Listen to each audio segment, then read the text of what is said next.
This last week, I graded your definitions and I gave you feedback on them and comments. So I just wanted to go over those comments to help you understand exactly what I was talking about.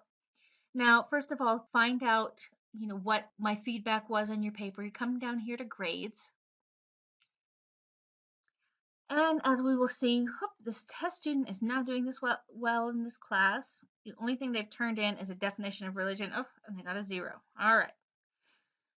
Having a tough time in this class. So as you'll see over here, my general comments about the paper you're going to find over here, I wrote to the test students, fail. I was nicer to all the rest of you guys, but I was pretty harsh to this guy. All right, so to find the comments that I made within your paper on specific points, come down there to the view feedback. It gets cut off just like this, so you can put it in a full screen. So, Jack the Knife, that's who wrote this paper. Religion is dumb. That's my definition. My comment, this is not a thesis. Okay, so I guarantee that all of you did better than that test student, and I had much nicer comments. But to figure out what I was saying, I have this PowerPoint. This is in this week's module, so you can look over it on your own. Now, I just want to say that this is your very first definition. You're coming into this class cold. I'm not expecting you to know a whole lot. So it was really hard to write this paper, and I know that.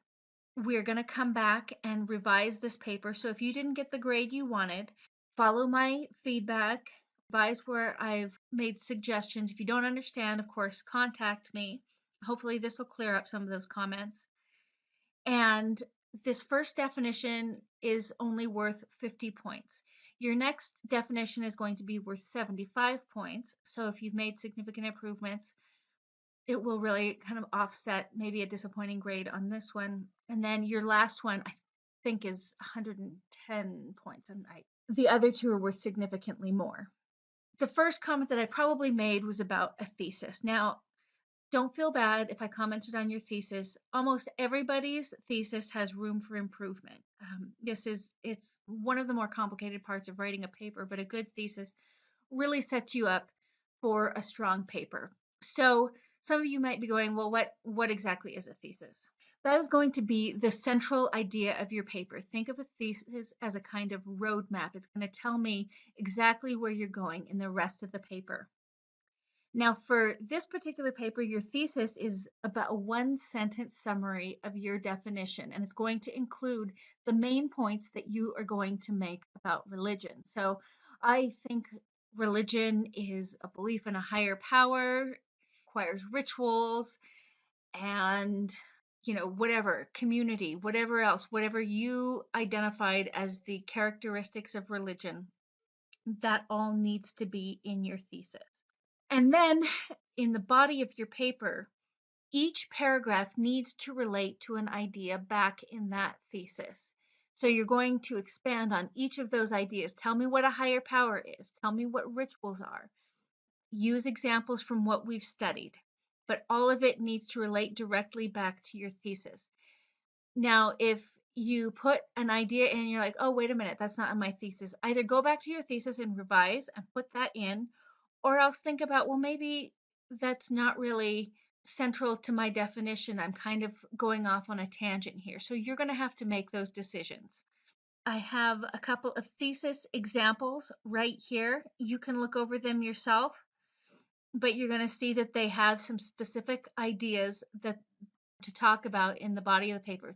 Okay, now the next comment you might have gotten, I might have just said scaffolding, and you're going, what the heck does that mean?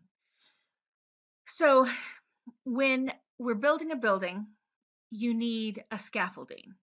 It's that structure on the outside that allows the entire thing to get built.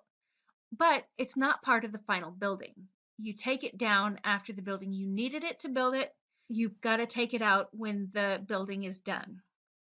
A common example of scaffolding is you're trying to get started thinking. And so you go to the dictionary and you look up the dictionary definition of religion. I get this a lot in the papers, and it's almost always scaffolding.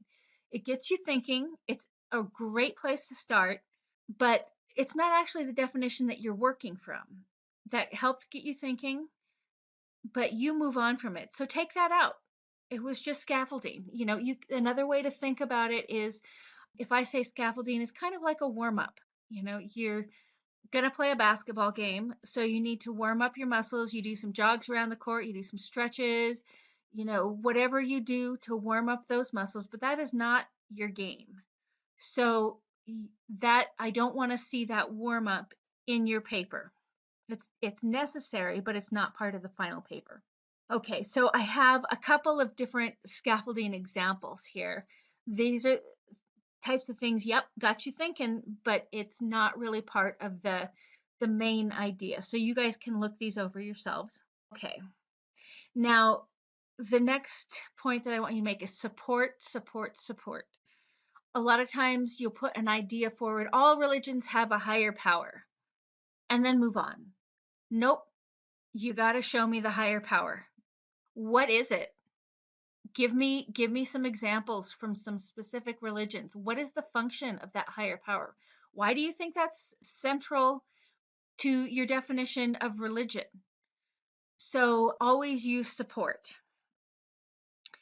If I wrote vague, it needed support.